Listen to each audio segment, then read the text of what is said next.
أشهد أن لا إله إلا الله।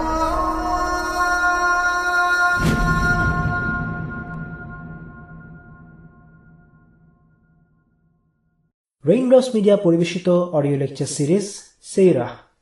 এই সিরিজে আলোচিত হবে পৃথিবীর বুকে শ্রেষ্ঠতম মানুষ রাসূলুল্লাহ মুহাম্মদ সাল্লাল্লাহু আলাইহি ওয়াসাল্লামের জীবন কথা।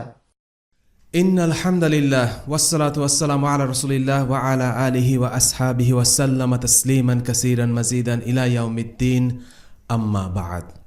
সিরাত সিরিজে আজকে হচ্ছে অর্ধশত পর্ব। গত 3 পর্বে আমরা আলোচনা করেছি খন্দকের যুদ্ধ আর খন্দকের যুদ্ধের ঠিক পরে ঘটে যাওয়া বনু কুরাইজার অভিযান নিয়ে। এই যুদ্ধ ছিল ইসলামের ইতিহাসে একটা টার্নিং পয়েন্ট। খন্দক যুদ্ধের আগ পর্যন্ত মুসলিমদের লড়াই ছিল অস্তিত্ব রক্ষার লড়াই, কিন্তু এই যুদ্ধের পর একটা ভিন্ন ইতিহাস রচিত হয়। মদিনার ইসলামী রাষ্ট্র এবার টিকে থাকার সংগ্রামকে ছাড়িয়ে আক্রমণাত্মক মেজাজ ধারণ করে। রাজনৈতিক ময়দানে দাবার ছক উল্টে যায়। বিশাল এক সামরিক জোটকে পরাস্ত করার মাধ্যমে স্নায়ুযুদ্ধে মুসলিমরা যোজন যোজন এগিয়ে যায়। আরবের রাজনৈতিক শক্তিগুলো মুসলিমদের বিরুদ্ধে আর কোনো অভিযান পরিচালনা করার মতো সাহস বা মনোভাব হারিয়ে ফেলে। মুসলিমদের বিরুদ্ধে এটাই ছিল কুরাইশদের সর্বশেষ আক্রমণ। ব্যাপারটা এমন ছিল না যে তারা মুসলিমদের প্রতি সহানুভূতিশীল হয়েছে, বরং যুদ্ধে হেরে গিয়ে তারা মনোবল হারিয়ে ফেলে। তাদের শক্তি কমে যায় এবং একটা সময় মুসলিমদের তারা সমীহের চোখে দেখা শুরু করে। অবস্থা এমন দাঁড়ায় যে মুসলিমদের অস্তিত্ব মেনে নেওয়া ছাড়া তাদের আর কোনো উপায় বাকি ছিল না। খন্দক যুদ্ধের প্রায় 1 বছর পর মুসলিম আর কুরাইশদের মধ্যে হুদাইবিয়ার সন্ধি হয়, আর এই সন্ধির মাধ্যমে কুরাইশরা মুসলিমদের অস্তিত্বকে কার্যত স্বীকার করে নেয়। আল্লাহ তাআলা সূরা আলে ইমরানে বলেন, ইসবিরু ওয়া সবিরু, অর্থাৎ তোমরা ধৈর্য ধারণ করো এবং এই ধৈর্যে অন্যের সাথে প্রতিযোগিতা করো। অর্থাৎ শুধু ধৈর্য ধরাটাই যথেষ্ট নয়, বরং এমন ধৈর্য ধরা চাই যেন ধৈর্যশীল শত্রুর সাথেও পেরে ওঠা সম্ভব হয়।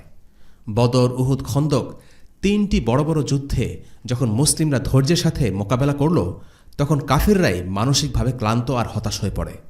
এই কারণে আবু সুফিয়ান আর কখনোই মদিনার বিরুদ্ধে সেনাবাহিনী জড়ো করতে সক্ষম হয়নি। খন্দকের যুদ্ধের মধ্য দিয়ে মুসলিমরা একটি কঠিন সময় পার করে। এটা ছিল টিকে থাকার সময়। যদিও বলা হয়ে থাকে হিজরতের সাথে সাথেই ইসলামী রাষ্ট্র প্রতিষ্ঠিত হয়, কিন্তু এর শুরুর বছরগুলো ছিল শঙ্কা, গোপনীয়তা আর নিরাপত্তাহীনতার বছর। প্রতিষ্ঠা লগ্নে মদিনা রাষ্ট্র কোনো সমৃদ্ধ শক্তিশালী রাষ্ট্র ছিল না। ত্রিমুখী আক্রমণের শঙ্কায় মদিনার পরিবেশ থমথমে হয়ে থাকত। একদিকে মক্কার কুরাইশ, আরেকদিকে ইহুদি গোত্রগুলো, অন্যদিকে বেদুইনরা। সে সময়টা সাহাবীরা অস্ত্র পাশে রেখে ঘুমাতেন। সময়টা এতটাই অনিরাপদ ছিল। মদিনায় ইসলামী রাষ্ট্র প্রতিষ্ঠার পর প্রথম 5টা বছর ছিল খুবই কঠিন, কিন্তু মুসলিমরা ছিলেন দৃঢ়পদ। তারা সাহস হারাননি, আল্লাহর ওপর ভরসা করেছেন। তাই সময়ের পরিক্রমায় খন্দকের পর মুসলিমরা শক্ত অবস্থানে পৌঁছতে সক্ষম হয়। এরপর থেকে মুসলিমদের আর পেছনে ফিরে তাকাতে হয়নি, কেবলই এগিয়ে যাওয়া।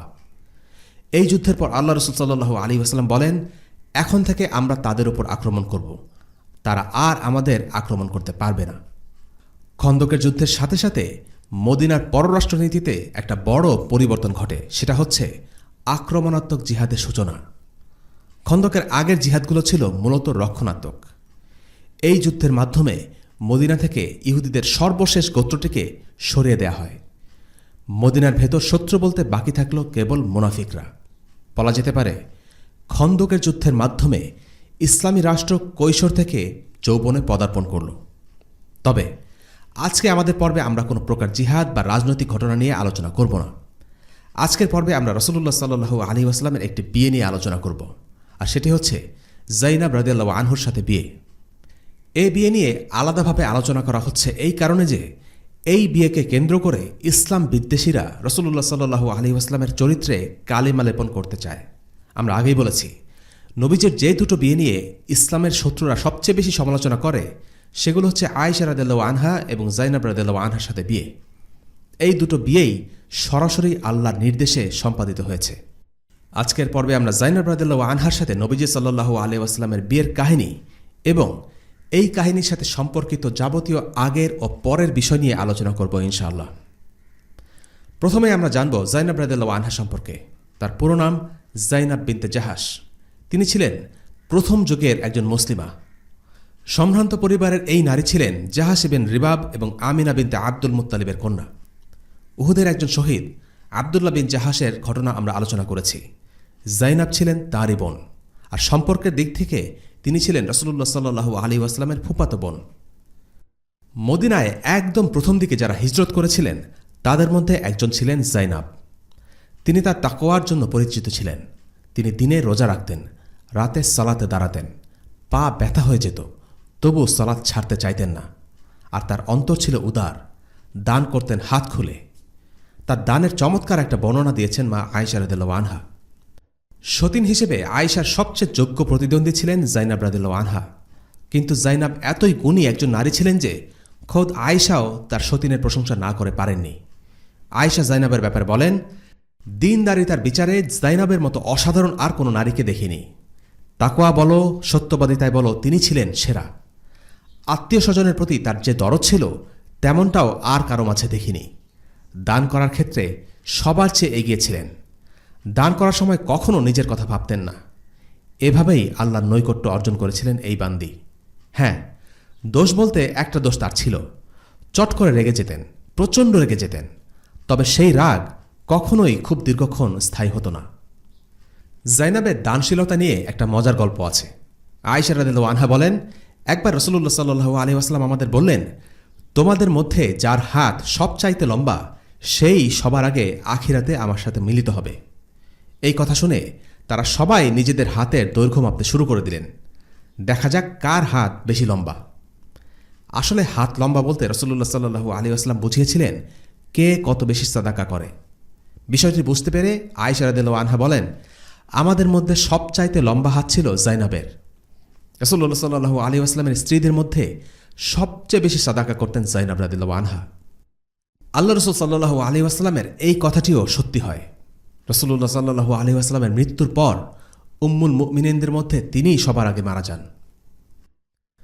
রাসূলুল্লাহ সাল্লাল্লাহু আলাইহি ওয়াসাল্লাম চাইলেন তার এই ফুফাতো বোনকে পালক পুত্র যায়েদ বিন হারিসা রাদিয়াল্লাহু আনহুর সাথে বিয়ে দিতে। এর পেছনে একটা কারণ ছিল। তৎকালীন আরবে বংশমর্যাদায় পার্থক্য থাকলে বিয়ে হতো না।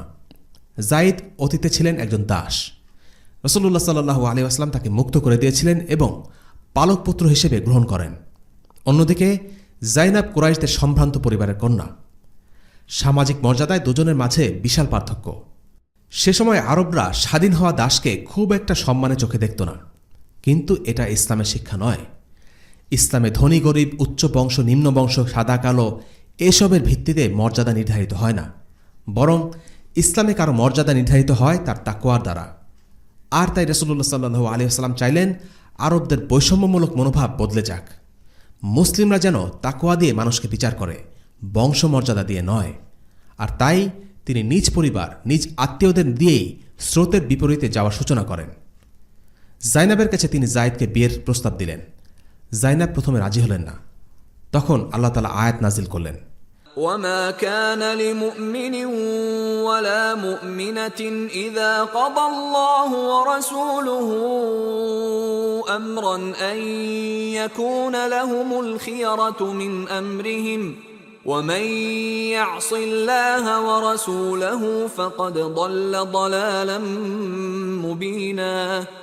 আল্লাহ ও তার রাসূল কোনো কাজের আদেশ করলে কোনো ঈমানদার পুরুষ ও ঈমানদার নারীর সে বিষয়ে ভিন্ন কোনো সিদ্ধান্তের অধিকার থাকবে না। যে আল্লাহ ও তার রাসূলের আদেশ অমান্য করে সে তো প্রকাশ্য পথভ্রষ্টতায় পতিত হয়। সূরা আল আহজাব আয়াত ৩৬। এই আয়াত নাজিলের পর জাইনাব বিনা তর্কে রাজি হয়ে গেলেন। তিনি আল্লাহর সন্তুষ্টির জন্য যায়েদ বিন হারিসাকে বিয়ে করেন। যদিও মাক্কি জীবনে যায়েদ বিন হারিসার ব্যাপারে আমরা আলোচনা করেছি, ঘটনার এই পর্যায়ে তার ব্যাপারে আবারও আমরা সংক্ষেপে জেনে নেই। যায়েদ বিন হারিসা ছিলেন ইয়েমেনি এক গোত্রের। অনেক বছর আগে তার বাবা ও মায়ের গোত্রের মধ্যে একটি বিবাদের সূত্র ধরে ঘটনাক্রমে তাকে মায়ের কোল থেকে ছিনিয়ে নিয়ে দাস হিসেবে বিক্রি করে দেয়া হয়। এর চেয়ে খারাপ সময় হয়তো যায়েদের জীবনে আর ছিল না। কিন্তু অদ্ভুত ব্যাপার হলো, এই দুঃসময়ের হাত ধরেই যায়েদের জীবনের সবচেয়ে অসাধারণ ঘটনাটা ঘটে। উকাসের মেলা থেকে যায়েদকে দাস হিসেবে কিনে নেন রাসূলুল্লাহ সাল্লাল্লাহু আলাইহি ওয়াসাল্লামের স্ত্রী খাদিজা রাদিয়াল্লাহু আনহা। খাদিজা নবীজি সাল্লাল্লাহু আলাইহি ওয়াসাল্লামকে উপহার হিসেবে তার হাতে তুলে দিলেন যায়েদকে। যায়েদ এরপর বড় হতে লাগলেন পৃথিবীর সবচেয়ে সেরা মানুষ মুহাম্মদ সাল্লাল্লাহু আলাইহি ওয়াসাল্লামের কাছে। এই ঘটনার আরও বেশ কয়েক বছর পরে যায়েদের বাবা জানতে পারেন যায়েদ মক্কায় আছেন। তিনি ভাইকে সাথে নিয়ে তড়িঘড়ি করে মক্কা চলে এলেন। রাসূলুল্লাহ সাল্লাল্লাহু আলাইহি ওয়াসাল্লামকে অনুরোধ করলেন যেন তিনি যায়েদকে তাদের হাতে ফিরিয়ে দেন। রাসূলুল্লাহ বললেন, যায়েদ যা চায় তাই হবে। যায়েদ যদি বাবার কাছে ফিরে যেতে চায় তবে তার কোনো আপত্তি নেই। যায়েদের বাবা চাচা শুনে খুব খুশি হলেন। তারা ভাবতেই পারেননি এত সহজে রাসূলুল্লাহ সাল্লাল্লাহু আলাইহি ওয়াসাল্লাম রাজি হবেন। রাসূলুল্লাহ সাল্লাল্লাহু আলাইহি ওয়াসাল্লাম যায়েদকে ডেকে তার মতামত জানতে চাইলেন। যায়েদ বহুদিন পর আপনজনদের দেখলেন। বাবা চাচাকে দেখেই চিনতে পারলেন। কিন্তু তাদের দুজনকে অবাক করে দিয়ে যায়েদ বললেন, আমি আমার বাবা চাচার চাইতে আপনার সাথে থাকা বেশি পছন্দ করি। আল্লাহ রাসূল সাল্লাল্লাহু আলাইহি ওয়াসাল্লাম এরপর যায়েদকে নিজের সন্তান হিসেবে ঘোষণা করলেন এবং তাকে মুক্ত করে দিলেন। কাউকে পালক হিসেবে গ্রহণ করা খুব বেশি আনকমন ঘটনা ছিল না, কিন্তু তাকে সন্তান হিসেবে ঘোষণা দেয়া একটা আনকমন ঘটনা ছিল। হয়তো বহু বছরে একবার ঘটত। রাসূলুল্লাহ সাল্লাল্লাহু আলাইহি ওয়াসাল্লাম তাই করলেন এবং এর মাধ্যমে যায়েদ ইবনে হারিসা অফিসিয়ালি কুরাইশদের একজন হয়ে গেলেন। নবীজি সাল্লাল্লাহু আলাইহি ওয়াসাল্লাম সবার মাঝে গিয়ে উন্মুক্তভাবে এই ঘোষণা দেন, যায়েদ ইবনে হারিসা হয়ে গেলেন যায়েদ ইবনে মুহাম্মদ, একজন স্বাধীন ব্যক্তি। যায়েদের বাবার প্রথমে খুব মন খারাপ ছিল। ছেলেকে এতদিন পরে পেলেন, কিন্তু ছেলে বাবার কাছে আসতে চাইল না। কিন্তু এই দৃশ্য দেখে তারা কিছুটা আশ্বস্ত হলেন। যায়েদকে রেখে ফিরে গেলেন। যায়েদ প্রথম যুগের মুসলিমদের একজন। বদর, উহুদ, খন্দক গুরুত্বপূর্ণ সবগুলো যুদ্ধে তিনি অংশ নিয়েছিলেন। নিজের সন্তানতুল্য দায়িত্ববান সাহসী এই যুবককেই রাসূলুল্লাহ সাল্লাল্লাহু আলাইহি ওয়াসাল্লাম তার ফুফাতো বোন জাইনাবের জন্য পছন্দ করলেন। বংশমর্যাদায় দুজনের মধ্যে জাইনাব এগিয়ে থাকলেও দিনদারিতা, চরিত্র আর তাকওয়ায় দুজনে ছিলেন অনেক এগিয়ে। তাই বংশের কারণে উঁচু বা নিচু চোখে দেখার যে আরবদের প্রথা ছিল, সে প্রথাকে ভেঙে দিতে আল্লাহ রাসূল সাল্লাল্লাহু আলাইহি ওয়াসাল্লাম তার পরিবারের 2 সদস্যকে বেছে নিলেন। নিচু বংশের সাথে কারো সংসার করার ব্যাপারে মানুষের যে অস্বস্তি কাজ করত, সেই অস্বস্তিটুকু যেন এর মাধ্যমে মুছে যায়। কিন্তু দুজনের সংসারে বনিবনা হল না। স্বামী স্ত্রী দুজনে দিনদার হলেই যে সংসার সুখের হবে এমন কোনো কথা নেই। তাদের সংসার টিকেছিল মাত্র 1 বছর। এমন না যে তাদের দুইজন দিনদার ছিলেন না, বরং তাদের দিনদারিতা নিয়ে কোনো প্রশ্নই নেই। যায়েদ ছিলেন রাসূলুল্লাহ সাল্লাল্লাহু আলাইহি ওয়াসাল্লামের স্নেহভাজন সন্তানের মতো। নিজের ছেলের মতো তিনি তাকে মানুষ করেছেন। তিনি সেই একমাত্র সাহাবী যার নাম আল্লাহ তাআলা কোরআনে নাম ধরে উল্লেখ করেছেন। যায়েদের মৃত্যুতে রাসূলুল্লাহ সাল্লাল্লাহু আলাইহি ওয়াসাল্লাম প্রচণ্ডভাবে ব্যথিত হয়েছিলেন। এমনকি রাসূলুল্লাহ সাল্লাল্লাহু আলাইহি ওয়াসাল্লামের মৃত্যুর পর যখন খলিফা নির্বাচন নিয়ে আলোচনা হচ্ছিল, একজন সাহাবী বলেছিলেন, আজ যদি যায়েদ বেঁচে থাকতেন তাহলে আমরা যায়েদকে ছাড়া আর কাউকে চিন্তা করতাম না। অন্যদিকে জাইনাবও ছিলেন একজন মুত্তাকি মুসলিমা। এরপরেও দুজনের দাম্পত্য জীবনে খাপ খায়নি। এটা মোটেও অস্বাভাবিক কোনো ব্যাপার নয়। অনেক ভালো দুজন মানুষের একসাথে হৃদয়ের মিল না হতেই পারে। বিচ্ছেদের আগে যায়েদ রাসূলুল্লাহ সাল্লাল্লাহু আলাইহি ওয়াসাল্লামের কাছে মাঝে মাঝে এসে অনুযোগ করতেন যে তাদের সংসারে ভালোবাসা নেই। রাসূলুল্লাহ সাল্লাল্লাহু আলাইহি ওয়াসাল্লাম যায়েদকে ধৈর্য ধরতে বলতেন আল্লাহকে ভয় করো। কিন্তু শেষ পর্যন্ত তাদের মধ্যে সংসার টিকল না। তারা দুজনেই সংসার না চালানোর ব্যাপারে সিদ্ধান্ত নিলেন। দুজনের সম্বন্ধীতে যায়েদ জাইনাবকে তালাক দেন। যায়েদের সাথে জাইনাবের বিচ্ছেদের পর নবীজির সাথে জাইনাবের বিয়ে হয়। সেই ঘটনা জানার আগে আমাদের বুঝে নেওয়া প্রয়োজন সেই যুগে দত্তক সন্তানের ব্যাপারটি কেমন ছিল। তৎকালীন আরব সমাজে দত্তক নেয়ার রীতি খুবই স্বাভাবিক একটা ব্যাপার ছিল। কিন্তু দত্তক নেয়া বলতে আমরা বর্তমান সময়ে যেমনটা বুঝি, তৎকালীন আরবে তেমনটা ছিল না। সে সময়ে যদি কোনো ব্যক্তি কাউকে দত্তক হিসেবে নিত, তাহলে পালক ছেলে বা পালক মেয়ে দত্তক গ্রহণকারী নিজের ছেলে বা মেয়ের মতো সমস্ত অধিকার লাভ করত। তারা দত্তক গ্রহণকারীর বংশনাম গ্রহণ করত, সম্পত্তিতে উত্তরাধিকার লাভ করত। অর্থাৎ পালক পুত্র আর ঔরসজাত পুত্রের মধ্যে কোনোই পার্থক্য করা হতো না। পালক পুত্রের তালাকপ্রাপ্ত স্ত্রীকে বিয়ে করা ছিল জাহিলিয়াতের সংস্কৃতিতে হারাম, একেবারেই মেনে নেয়ার মতো না। যেমনটা নিজের ঔরসজাত পুত্রকে কেউ বিয়ে করে না।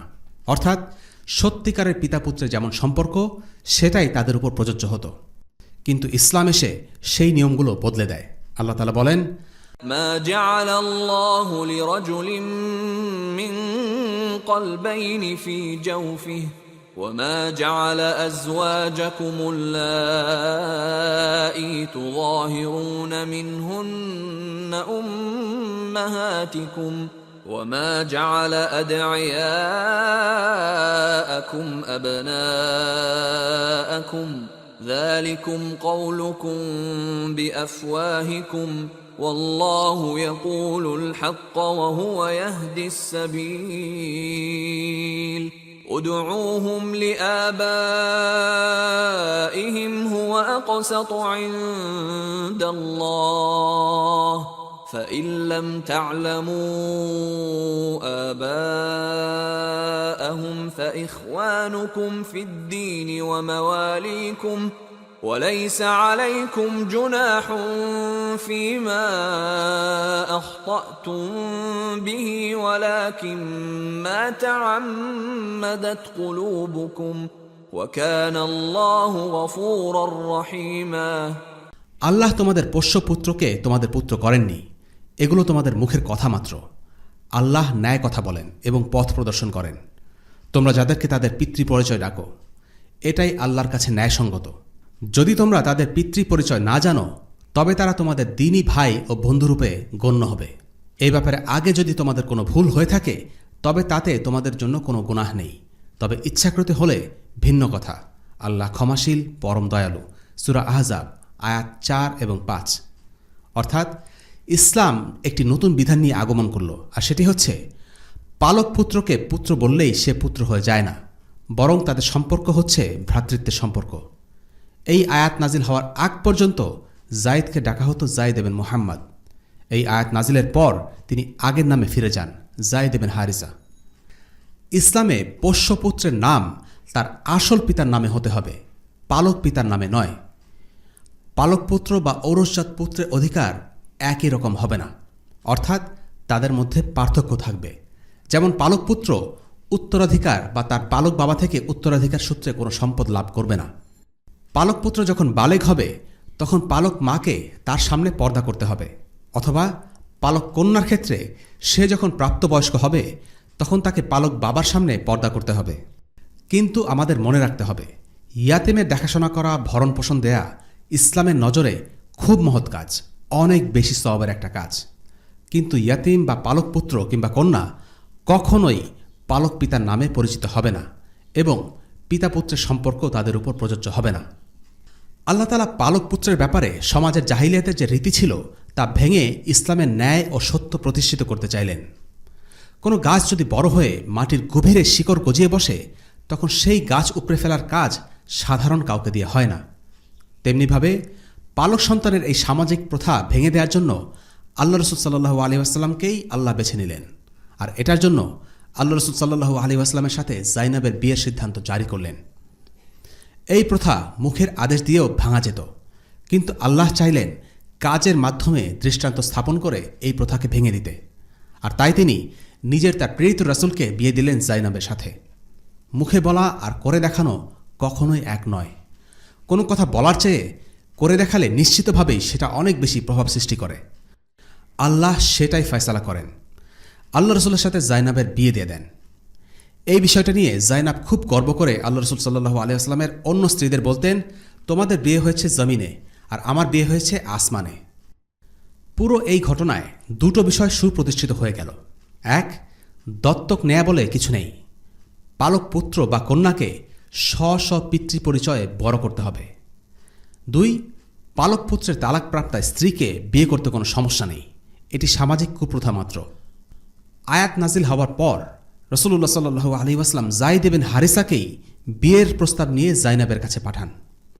ইবন হাজার আল আসকালানী রাহিমাহুল্লাহ এই বিয়ের প্রস্তাব নিয়ে যায়েদকে পাঠানোর ব্যাপারটাকে হিকমা হিসেবে উল্লেখ করেছেন, যাতে মুনাফিক আর অজ্ঞদের কাছে এই বিষয়টা পরিষ্কার হয় যে রাসূলুল্লাহ সাল্লাল্লাহু আলাইহি ওয়াসাল্লাম যায়েদকে বাধ্য করেননি জাইনাবকে তালাক দিতে। তালাক দেওয়ার প্রক্রিয়াটা একান্তই তাদের ব্যক্তিগত দাম্পত্য সমস্যার কারণে সংঘটিত হয়েছিল। এই বিয়ে নিয়ে এবং জাইনাব আর আল্লাহ রসুল সাল্লাল্লাহু আলাইহি ওয়াসাল্লামকে ঘিরে বেশ কিছু কাহিনী ঘটে। কাহিনীগুলো রটায় সে যুগের মুনাফিকরা, আর এই যুগের ইসলাম বিদ্বেষীরা এই ঘটনাকে পুঁজি করে রাসূলুল্লাহ সাল্লাল্লাহু আলাইহি ওয়াসাল্লামের চরিত্র হননের চেষ্টা করে। এই কাহিনীগুলো এতটাই বিস্তৃতি লাভ করে যে প্রাচীন কিছু ইসলামী তাফসীর ও ইতিহাসের বইগুলোতে সেই কাহিনীগুলো জায়গা করে নেয়। সেগুলোর উপর ভিত্তি করে ইসলাম বিদ্বেষীরা কিছু অভিযোগ উত্থাপন করে, আর এই অভিযোগগুলোর মাধ্যমে তারা রাসূলুল্লাহ সাল্লাল্লাহু আলাইহি ওয়াসাল্লামের চরিত্রের ব্যাপারে আমাদের মনে সন্দেহ সৃষ্টি করতে চায়। পুরো বিষয়টা আসলে কি হয়েছিল সেটার ব্যাপারে মোটামুটি 3টি ব্যাখ্যা পাওয়া যায়। সেগুলো হলো: 1, রাসূলুল্লাহ সাল্লাল্লাহু আলাইহি ওয়াসাল্লাম জাইনাবের প্রতি আকৃষ্ট হয়েছিলেন বা তার প্রতি দুর্বলতা ছিল, যে কারণে তিনি জাইদের সাথে জাইনাবের বিবাহ বিচ্ছেদ চেয়েছেন বা ঘটিয়েছেন, যেন তিনি জাইনাবকে বিয়ে করে নিতে পারেন। এই ব্যাখ্যা অনুসারে জাইদ রাসূলুল্লাহ সাল্লাল্লাহু আলাইহি ওয়াসাল্লামের এই দুর্বলতা আঁচ করতে পেরেছিলেন, তাই তিনি জাইনাবকে তালাক দিয়ে দেন। এটা হচ্ছে ইসলাম বিদ্বেষী এবং ওরিয়েন্টালিস্টদের ব্যাখ্যা। দ্বিতীয় মতটি হচ্ছে জাইনাবের প্রতি রাসূলুল্লাহ সাল্লাল্লাহু আলাইহি ওয়াসাল্লামের দুর্বলতা ছিল, কিন্তু তিনি বিষয়টা গোপন রেখেছিলেন। পারস্পরিক বনিবনা না হওয়ায় জাইদ জাইনাবকে তালাক দেন। এই মতটি কিছু প্রাচীন তাফসীর গ্রন্থে পাওয়া যায়। কিছু মুসলিম আলিম এই মত দিয়েছেন। এবং তৃতীয় মতটি হচ্ছে জাইনাবের প্রতি রাসূলুল্লাহ সাল্লাল্লাহু আলাইহি ওয়াসাল্লামের কোনো দুর্বলতা ছিল না, না এর পক্ষে কোনো দলিল আছে, না এই বিষয়টি রাসূলুল্লাহ সাল্লাল্লাহু আলাইহি ওয়াসাল্লামের মর্যাদার সাথে সঙ্গতিপূর্ণ। রাসূলুল্লাহ সাল্লাল্লাহু আলাইহি ওয়াসাল্লাম জানতেন যে জাইদ আর জাইনাবের ছাড়াছাড়ি হয়ে যাবে, আর এরপর তার সাথে জাইনাবের বিয়ে হবে। কিন্তু এটা জানা সত্ত্বেও তিনি জাইদকে বারবার সংসার চালিয়ে যাবার উপদেশ দিয়েছেন, কারণ তিনি তালাকের এই বিষয়ে নিজেকে জড়াতে চাননি। ভবিষ্যতে এই ঘটনা ঘটবে সেটা জেনে তিনি অস্বস্তিতে ভুগছিলেন।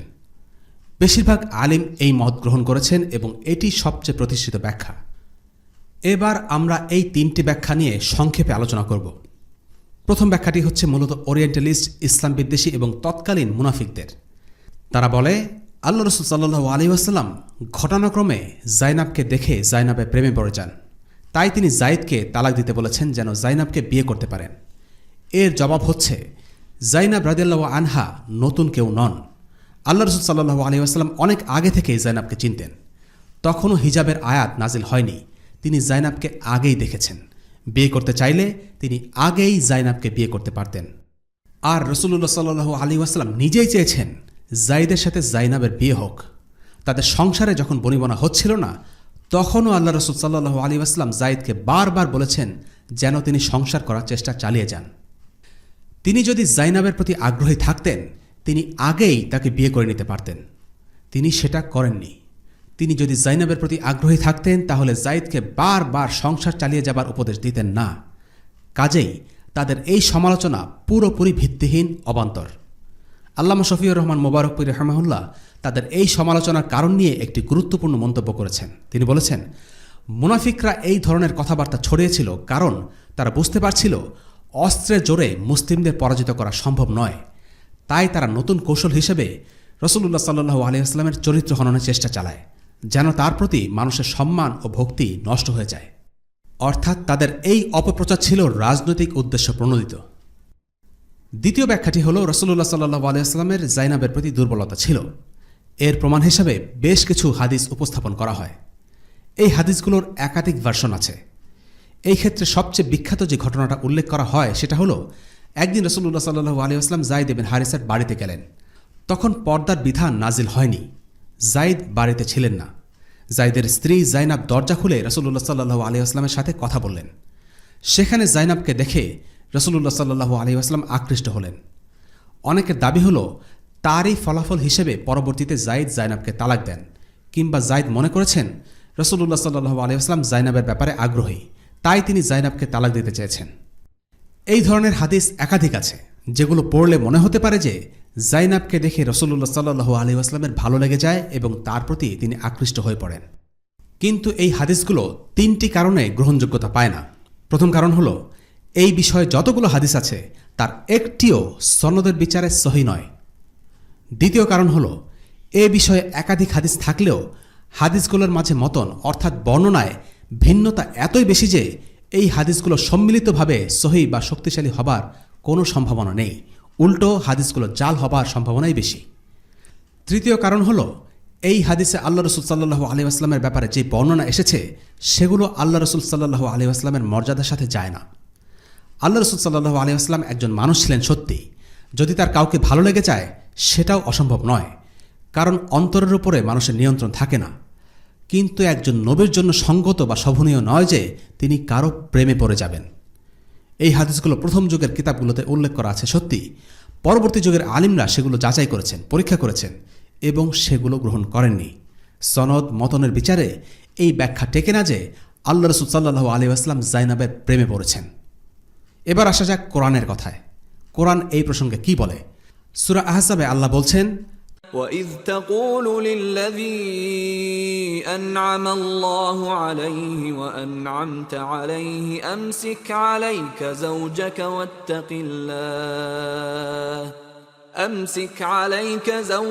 وَاتَّقِ اللَّهَ وَتُخْفِي فِي نَفْسِكَ مَا اللَّهُ مُبْدِيهِ وتخشى الناس والله أحق أن تخشاه فلما قضى زيد منها وطرا زوجناكها لكي لا يكون على المؤمنين حرج في أزواج أدعيائهم إذا قضوا منهن وطرا وكان أمر الله مفعولا। আর স্মরণ করো আল্লাহ যার উপর নিয়ামত দিয়েছিলেন এবং তুমিও যার প্রতি অনুগ্রহ করেছিলে। তুমি যখন তাকে বলেছিলে তোমার স্ত্রীকে নিজের কাছে রেখে দাও এবং আল্লাহকে ভয় করো, আর তুমি অন্তরে যা গোপন রাখছ আল্লাহ তা প্রকাশকারী, এবং তুমি মানুষকে ভয় করছ, অথচ আল্লাহই অধিকতর হকদার যে তুমি তাকে ভয় করবে। অতঃপর যায়েদ যখন তার স্ত্রীর সাথে বিবাহ সম্পর্ক ছিন্ন করল, তখন আমি তাকে তোমার সাথে বিবাহ বন্ধনে আবদ্ধ করলাম, যাতে পালক পুত্রদের স্ত্রীদের ব্যাপারে মুমিনদের কোনো অসুবিধা না থাকে যখন তারা তাদের স্ত্রীদের সাথে বিবাহ সম্পর্ক ছিন্ন করে, আর আল্লাহর আদেশ কার্যকর হয়ে থাকে। সূরা আহজাব আয়াত ৩৭। প্রশ্ন হচ্ছে, আয়াতের এই অংশ আপনি অন্তরে এমন বিষয় গোপন করছিলেন যা আল্লাহ পাক প্রকাশ করে দেবেন। আপনি লোকনিন্দা ভয় করছিলেন, অথচ আল্লাহকেই অধিক ভয় করা উচিত। এই অংশে আল্লাহ রাসূল সাল্লাল্লাহু আলাইহি ওয়াসাল্লাম কি গোপন করছিলেন? বিতর্ক এই বিষয় নিয়েই। দ্বিতীয় ব্যাখ্যায় যারা বিশ্বাস করেন তাদের মতে আল্লাহ রাসূল সাল্লাল্লাহু আলাইহি ওয়াসাল্লাম যেটা গোপন করেছিলেন সেটা হচ্ছে যায়নাবের প্রতি তার দুর্বলতা। তাদের মতে তিনি তার দুর্বলতার কথাটি গোপন করেছিলেন। আর বেশিরভাগ আলিম, অর্থাৎ যারা তৃতীয় ব্যাখ্যাটি গ্রহণ করেছেন, তাদের মতে আল্লাহ রাসূল সাল্লাল্লাহু আলাইহি ওয়াসাল্লাম যা গোপন করেছিলেন সেটা তার অনুভূতি নয়, বরং সেটা ছিল তার এই জ্ঞান যে ভবিষ্যতে তার সাথে যায়নাবের বিয়ে হবে। আর যেহেতু যায়নাব ছিল তার পালক পুত্রের স্ত্রী, বিষয়টি মানুষ সহজভাবে নেবে না, তা ভেবে ভবিতব্য এই ঘটনার কথা গোপন করেছেন। কাজে আমরা কোরআন দিয়ে বোঝার চেষ্টা করব রাসূলুল্লাহ সাল্লাল্লাহু আলাইহি ওয়াসাল্লাম কি গোপন করেছেন, তার অনুভূতি নাকি ভবিষ্যতের একটি ঘটনা। আল্লাহ তাআলা বলছেন, আপনি অন্তরে এমন বিষয় গোপন করেছিলেন যা আল্লাহ প্রকাশ করে দেবেন। এর সবচেয়ে চমৎকার ব্যাখ্যা দিয়েছেন আল বাগাওয়ী। তিনি বলেছেন, আল্লাহ এখানে বলেছেন রাসূলুল্লাহ সাল্লাল্লাহু আলাইহি ওয়াসাল্লাম একটা বিষয় গোপন করেছেন, আল্লাহ বলেছেন তিনি সেটা প্রকাশ করে দেবেন। তাহলে আমরা কি দেখছি? আল্লাহ আসলে কি প্রকাশ করে দিয়েছেন? বাস্তবে আল্লাহ যা প্রকাশ করেছেন সেটা হলো রাসূলুল্লাহ সাল্লাল্লাহু আলাইহি ওয়াসাল্লামের সাথে যায়নাবের বিয়ে হওয়াটা। অন্যান্য যেসব গল্প রটানো হয়েছে সেসব তো আল্লাহ প্রকাশ করেননি। আল্লাহ প্রকাশ করেননি রাসূলুল্লাহ সাল্লাল্লাহু আলাইহি ওয়াসাল্লামের যায়নাবের প্রতি কোনো দুর্বলতা ছিল। সুতরাং এই এক ব্যাখ্যাতেই আর কোরআনের এই আয়াত দিয়ে স্পষ্ট হয় যে যায়নাবের সাথে পরবর্তীতে রাসূলুল্লাহ সাল্লাল্লাহু আলাইহি ওয়াসাল্লামের বিয়ে হবে, এটা তিনি জানতেন, কিন্তু সেটা তিনি প্রকাশ করেননি। প্রসিদ্ধ তাফসীরগুলো এই ব্যাখ্যাটি গ্রহণ করেছেন। যেমন আলী জাইনুল আবিদিন ইবন হুসাইন বলেন, আল্লাহ নবীকে বলেছেন যে যায়নাব তার স্ত্রী হবেন, কিন্তু এর পরেও যায়েদ যখন যায়নাবের ব্যাপারে অভিযোগ নিয়ে আসতেন তখন নবীজি বলতেন, আল্লাহকে ভয় করো এবং তোমার স্ত্রীকে সাথে রাখো। এই প্রসঙ্গে আল্লাহ বলছেন, আপনি এমন বিষয় গোপন করেছেন যা আল্লাহ প্রকাশ করে দেবেন। আল সাআলাবী এই প্রসঙ্গে বলেন যে আল্লাহ বলেছেন যা গোপন করা হয়েছে তা তিনি প্রকাশ করে দেবেন। আল্লাহ কখনও তার অঙ্গীকার ভঙ্গ করেন না। আমরা যা দেখি তা হল আল্লাহ তাআলা নবীজির সাথে যায়নাবের বিয়ে হওয়া ছাড়া আর কিছুই প্রকাশ করেননি। যদি যায়নাবের প্রতি নবীজির দুর্বলতা থাকত তাহলে আল্লাহ সেটা প্রকাশ করে দিতেন। এ থেকে প্রমাণ হয় যেই কারণে নবীজিকে তিরস্কার করা হয়েছিল সেটি হচ্ছে তিনি যায়েদকে বলেছিলেন তোমার স্ত্রীকে সাথে রাখো, অথচ তিনি জানতেন যায়েদের স্ত্রী তার স্ত্রী হবে। কাজেই তিনি গোপন করেছিলেন সেটা যেটা আল্লাহ তাকে জানিয়েছিলেন। তাই তিনি লজ্জার কারণে জাইদকে বলতে পারেননি যে তোমার স্ত্রী শীঘ্রই আমার স্ত্রী হবে। আজ-জুহরি, বকর বিন কুশাইরি, হাকিমা তিরমিজি, কাদি বিন আরবি, ইবনুল কাইয়ুম, ইবন কাসির, ইবন হাজার তাদের প্রত্যেকে এই ব্যাখ্যায় একমত। তাদের মতে রাসূলুল্লাহ সাল্লাল্লাহু আলাইহি ওয়াসাল্লাম যেটি গোপন করেছেন সেটি হচ্ছে একটি তথ্য বা একটি জ্ঞান। তিনি জানতেন যে তার সাথে জাইনাবের বিয়ে হবে। এই বিষয়টি তিনি গোপন করেছেন, তিনি তার দুর্বলতা গোপন করেননি। রাসূল সাল্লাল্লাহু আলাইহি ওয়াসাল্লাম এবং জাইনাবকে ঘিরে যেসব গল্প ফাঁদা হয়, প্রসিদ্ধ মুফাসসির এবং ইতিহাসবিদ ইবন কাসির রাহিমাহুল্লাহ সেসব বর্ণনা উল্লেখ করাটাই সমীচীন মনে করেননি। তিনি তার কিতাবে বলেই দিয়েছেন, অমুক অমুক এই বিষয়ে কিছু বর্ণনা করেছেন যেগুলো সহিহ নয়, এখানে আমরা এগুলো উল্লেখ করতে চাই না। একটা প্রশ্ন আসতে পারে, রাসূলুল্লাহ সাল্লাল্লাহু আলাইহি ওয়াসাল্লাম কেন গোপন করেছেন? সেটাও আল্লাহ কোরআনের আয়াতে বলেছেন। তিনি মানুষ কী ভাববে এটা নিয়ে ভয় পাচ্ছিলেন। আমরা আগেই বলেছি, আরব সমাজে পালক পুত্রকে নিজের পুত্র হিসেবেই ধরা হতো। নিজের ছেলের মতো পালক পুত্ররাও সম্পত্তির ভাগ পেত, তাদের পালক পিতার কুনিয়া ধরে ডাকা হতো, যা আল্লাহ পরবর্তীতে আয়াত নাজিলের মাধ্যমে রহিত ঘোষণা করেছেন। কিন্তু পালক পুত্রের অবস্থান ইসলামে 10 জন দিনী ভাইয়ের মতো। এই বাস্তবতা আরও শক্তভাবে মানুষের মনে গেঁথে নেওয়ার জন্য আল্লাহ ইচ্ছে করলেন রাসূলুল্লাহ সাল্লাল্লাহু আলাইহি ওয়াসাল্লামের সাথে পালক পুত্র জায়েদের তালাকপ্রাপ্তা স্ত্রী জাইনাবের বিয়ে দেবেন, যাতে মানুষ ভালোভাবে বুঝতে পারে যে পালক পুত্রের অবস্থান দিনী ভাইয়ের মতোই। তার তালাকপ্রাপ্তা স্ত্রীকে বিয়ে করা জায়েজ এবং এতে নাক ছিটকানোর কিছু নেই। কিন্তু রাসূল সাল্লাল্লাহু আলাইহি ওয়াসাল্লামের জন্য এটা কিছুটা বিব্রতকর পরিস্থিতি ছিল, যে কারণে তিনি ব্যাপারটা প্রকাশ্যে আনেননি যতক্ষণ না আল্লাহ নিজে আয়াত নাজিল করে জাইনাবের সাথে বিয়ের ঘোষণা দেন। উস্তাদ সৈয়দ কুতুব রাহিমাহুল্লাহ এই ব্যাপারে মন্তব্য করেছেন, জাইনাবের সাথে রাসূলুল্লাহ সাল্লাল্লাহু আলাইহি ওয়াসাল্লামের বিয়ে হবে এটা ঠিক ওয়াহী হিসেবে আগে রাসূলের কাছে আসেনি, তবে তিনি বিষয়টা বুঝতে পেরেছিলেন। যদি ওয়াহী হিসেবে আসতো তিনি কোনোভাবেই গোপন করতেন না, যা আমরা পরবর্তীতে দেখেছি। যখনই আল্লাহ জাইনাবের সাথে বিয়ের ঘোষণা দিয়েছেন, সাথে সাথে তিনি জাইনাবের কাছে বিয়ের প্রস্তাব পাঠিয়েছেন। এই ঘটনার মাধ্যমে ইসলামের শত্রুদের আরও একটি অপপ্রচারের জবাব দেওয়া সম্ভব। তাদের একটি বড় অপপ্রচার হল আল্লাহ রাসূল সাল্লাল্লাহু আলাইহি ওয়াসাল্লাম নিজে কোরআন রচনা করেছেন। এই অপবাদ নিয়ে আলোচনার বিশাল জায়গা রয়েছে। প্রসঙ্গক্রমে শুধু একটা বিষয়ের কথাই আমরা এখানে উল্লেখ করব, সেটি হচ্ছে আল্লাহ রাসূল সাল্লাল্লাহু আলাইহি ওয়াসাল্লাম ওয়াহির মাধ্যমে জানতে পেরেছিলেন যে জাইনাবের সাথে তার বিয়ে হবে, কিন্তু লোকলজ্জার ভয়ে তিনি কাউকে কিছু বলতে পারেননি, বরং জাইদকে তালাক না দিতেই উপদেশ দিয়েছেন। কিন্তু আল্লাহ তাআলা এই বিষয়টি নিন্দা করেছেন। আর তুমি মানুষকে ভয় করেছিলে, অথচ আল্লাহই বেশি অধিকার রাখেন যে তুমি তাকেই ভয় করবে। সমাজের মানুষ কি বলবে এটা ভেবে আল্লাহ রাসূল সাল্লাল্লাহু আলাইহি ওয়াসাল্লাম ভয় পাচ্ছিলেন, আর এজন্য আল্লাহ তাকে নিন্দা করেন। যদি আল্লাহ রাসূল সাল্লাল্লাহু আলাইহি ওয়াসাল্লাম নিজেই কোরআন লিখতেন, তাহলে তিনি নিজের লেখা কিতাবে নিজের নিন্দা বা সমালোচনা করতেন না, কারণ একজন মানুষ কখনোই প্রকাশ্যের লজ্জায় বা অস্বস্তিতে পড়তে চায় না। কিন্তু এই আয়াতটি ছিল রাসূলুল্লাহ সাল্লাল্লাহু আলাইহি ওয়াসাল্লামের জন্য কিছুটা অস্বস্তিকর, কেননা এখানে আল্লাহ তাআলা মৃদু ভাষায় তাকে তিরস্কার করেছেন। এই প্রসঙ্গে মা আয়েশার একটি চমৎকার মন্তব্য এখানে উল্লেখযোগ্য। যদি আল্লাহ রাসূল সাল্লাল্লাহু আলাইহি ওয়াসাল্লাম কোরআনের কোনো আয়াত গোপন করতেন, তবে তিনি তাকে নিন্দা করার এই আয়াতটি মানুষের কাছে গোপন করতেন। যাই হোক, অবশেষে রাসূলুল্লাহ সাল্লাল্লাহু আলাইহি ওয়াসাল্লামের সাথে জাইনাবের বিয়ে হলো, ওয়ালিমা হলো। প্রায় 300 জন অতিথিকে আপ্যায়ন করা হলো ওয়ালিমার অনুষ্ঠানে। ওয়ালিমার অনুষ্ঠানে কি হয়েছিল তার একটি বিস্তারিত বর্ণনা পাই সহিহ মুসলিমের একটি হাদিসে। আনাস ইবনে মালিক রাদিয়াল্লাহু আনহু বর্ণনা করেন, রাসূলুল্লাহ সাল্লাল্লাহু আলাইহি ওয়াসাল্লাম জাইনাব বিনতে জাহাশকে বিয়ে করলেন এবং তার পরিবারের কাছে গেলেন। আমার মা উম্মে সুলাইম রাদিয়াল্লাহু আনহা হায়েস অর্থাৎ খেজুর, চর্বি আর দুধে তৈরি একটি খাবার তৈরি করেছিলেন এবং সেটা একটা ছোট পাত্রে রেখে আমাকে বললেন, আনাস, এটা রাসূলুল্লাহ সাল্লাল্লাহু আলাইহি ওয়াসাল্লামের কাছে নিয়ে যাও এবং তাকে বলো আমার মা আপনার খেদমতে এই খাবার পাঠিয়েছেন এবং আপনাকে সালাম পৌঁছিয়েছেন। আরও বলবে যে তিনি বলেছেন, ইয়া রাসূলুল্লাহ, আপনার জন্য আমাদের পক্ষ থেকে এটা অতি সামান্য।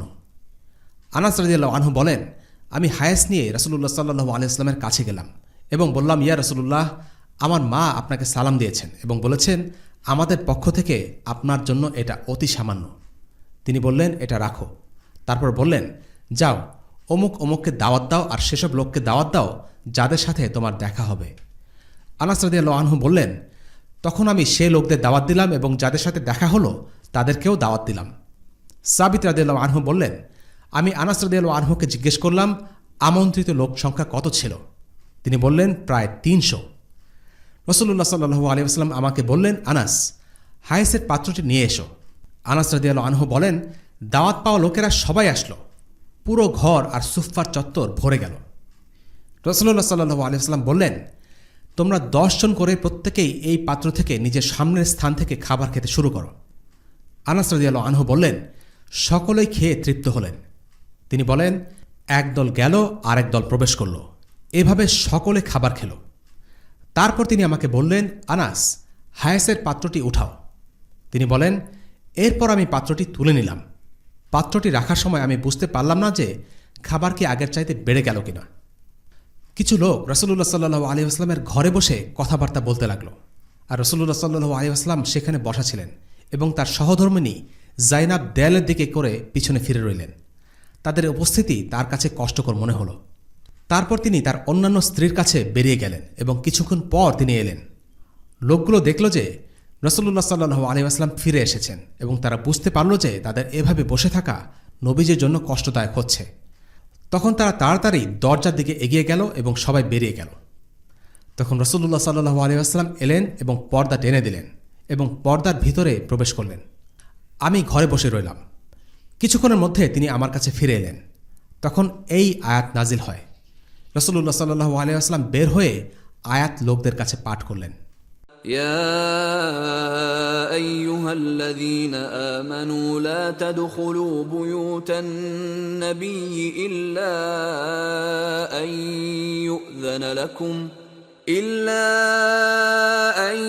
يؤذن لكم إلى طعام غير ناظرين إناه ولكن إذا دعيتم فادخلوا فإذا طعمتم فانتشروا ولا مستأنسين لحديث إن ذلكم كان يؤذي النبي فيستحيي منكم والله لا يستحيي من الحق وإذا سألتموهن متاعا فاسألوهن من وراء حجاب ذلكم أطهر لقلوبكم وقلوبهن وما كان لكم أن تؤذوا رسول الله ولا أن تنكحوا أزواجه من بعده أبدا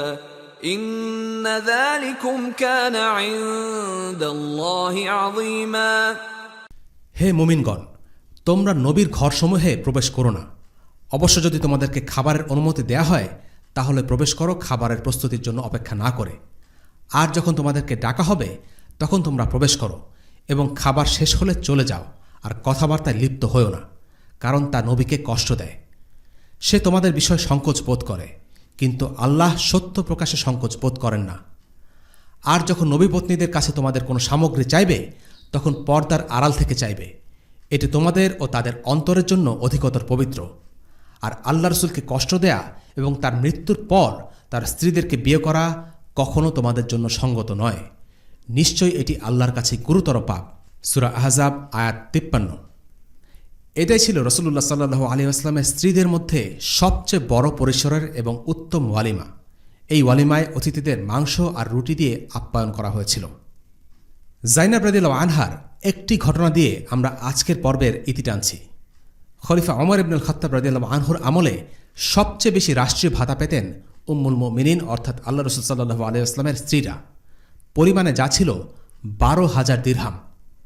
জাইনাবের কাছে যখন এই অর্থ আসত তখন তিনি আফসোস করতেন, দুনিয়ার এই সম্পদের ফিতনার ভয় করতেন এবং এই পুরো অর্থ তার দাসকে দিয়ে বলতেন, যাও অমুকের কাছে যাও, অমুকের কাছে যাও, এভাবে যতক্ষণ না পর্যন্ত সমস্ত দিরহাম শেষ হচ্ছে। এই খবর যখন ওমর রাদিয়াল্লাহু আনহুর কাছে পৌঁছল তিনি উম্মুল মুমিনিন জাইনাবের সাথে দেখা করতে গেলেন। বললেন, আমরা জানি আপনি কোষাগার থেকে পাঠানো অর্থ কি করেছেন, এই নিন এখানে আপনার জন্য আরও 1000 দিরহাম। পরে দেখা গেল এই 1000 দিরহামও জাইনাব দান করে দেন এবং আল্লাহর কাছে তিনি দোয়া করেন, হে আল্লাহ, এই সম্পদ যেন আগামী বছর আমাকে দেখতে না হয়। নিশ্চয়ই এই দিরহাম হল ফিতনা। আল্লাহ তাআলা জাইনাবের দোয়া কবুল করেছিলেন। পরের বছর সেই অর্থ আসার আগেই তিনি ইন্তিকাল করেন। খাদিজা রাদিয়াল্লাহু আনহার পরবর্তী সময়ে রাসূলুল্লাহ সাল্লাল্লাহু আলাইহি ওয়াসাল্লামের স্ত্রীদের মধ্যে তিনিই প্রথম ইন্তিকাল করেন। ওমর রাদিয়াল্লাহু আনহু তার জানাজা পড়ান এবং সকল সাহাবী তার জানাজায় শরীক হন। আজকের পর্ব আমরা এখানে শেষ করছি। পরবর্তী পর্বে আমরা হিজরি ৬ষ্ঠ বর্ষে প্রবেশ করব ইনশাআল্লাহ। ওয়াসাল্লাল্লাহু আলা সাইয়্যিদিনা মুহাম্মদ ওয়া আলা আলিহি ওয়া আসহাবিহি ওয়াসাল্লাম। আলহামদুলিল্লাহি রাব্বিল আলামিন। আসসালামু আলাইকুম ওয়া রাহমাতুল্লাহি ওয়া বারাকাতুহু। রেইনড্রপস মিডিয়ার অন্যান্য প্রজেক্ট সম্পর্কে জানতে ভিজিট করুন www.raindropsmedia.org অথবা ফেসবুক পেজ www.facebook.com/raindropsmedia অথবা ইউটিউব চ্যানেল www.youtube.com/raindropsmediaorg2015